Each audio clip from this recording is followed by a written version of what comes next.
Folks, during the Western Han Dynasty, there was a man named Ji Bu.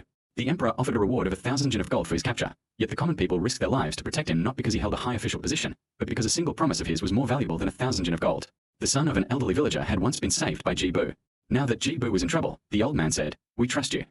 You must be wondering, what exactly did Ji Bu do to earn such deep trust from the people? Years earlier, when Ji Bu served as a Lungzhong, a mid-ranking official in ancient China, a merchant came to him, asking for help to recover a debt, and offered a large sum of money as a reward. But Ji Bu refused the money, saying, "I don't need the money. If I promise you, I will definitely get it done." He even gave the merchant a high five to seal the promise. This was his principle. Never make a promise lightly, but once made, he would keep it without fail. When Ji Bu found the debtor, he saw that the man was so poor he couldn't even afford medical treatment for his mother. Instead of pressing for the debt, Ji Bu took out his own broken silver and gave it to him. The debtor knelt down, vowing to repay the money, but Ji Bu said, "Take care of your mother's illness first. The money can wait." 3 months later, the debtor came to repay the debt with bolts of cloth he had woven himself. Seeing the high quality of the cloth, Ji Bu said, "This is more than enough. Keep the extra for your daily expenses." He not only helped the merchant recover the debt but also gave the debtor a way to get back on his feet. Later, Ji Bu offended the emperor and became a wanted man, hiding in the mountains. The elderly villager told him to stay hidden, but Ji Bu was preoccupied with something. He still had a promise to fulfill, and this weighed on his mind.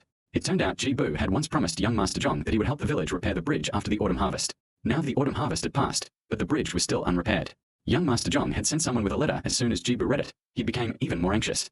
Ji Bu said, "I've lived my life by the 2 words keep promises. I can't break my word just because I'm afraid of danger." The old man couldn't stop him, so he could only help Ji Bu prepare dry rations for his night journey. Late at night, Ji Bu walked through the mountains with a torch in hand. He had to avoid the government officials sent to arrest him while rushing to repair the bridge. The journey was full of dangers. As soon as dawn broke, Ji Bu arrived at the village entrance. The villagers were both shocked and delighted, saying, "You really came. Aren't you afraid the officials will arrest you?" Ji Bu replied, "I'm afraid, but I'm even more afraid of breaking my promise." Ji Bu took the lead in carrying wood and repairing the bridge, and the villagers joined in. Everyone said, "Hero Ji keeps his promises, we must help him too." The once quiet riverbank suddenly became bustling with activity. Young Master Zhong handed Ji Bu a bowl of water and said, "Thank you for coming despite the danger." But Ji Bu replied, "I promised you I would do it, so I had to. There's no need for thanks." In his eyes, keeping promises was more important than anything else. By evening, the bridge was finally repaired. The villagers cheered, and children ran across the bridge. Ji Bu stood on the bridge, watching all this, and felt a great sense of peace in his heart. Fulfilling his promise made him happier than anything else. But just then, government officials arrived. Ji Bu thought he was going to be arrested, but instead, the official said, "The emperor has heard of your faithfulness in keeping promises. He has pardoned you and even invites you to return to the capital to serve as an official." You see, keeping promises not only wins people's hearts but also helps turn danger into safety. Later, Yi Nuo Chen Jin.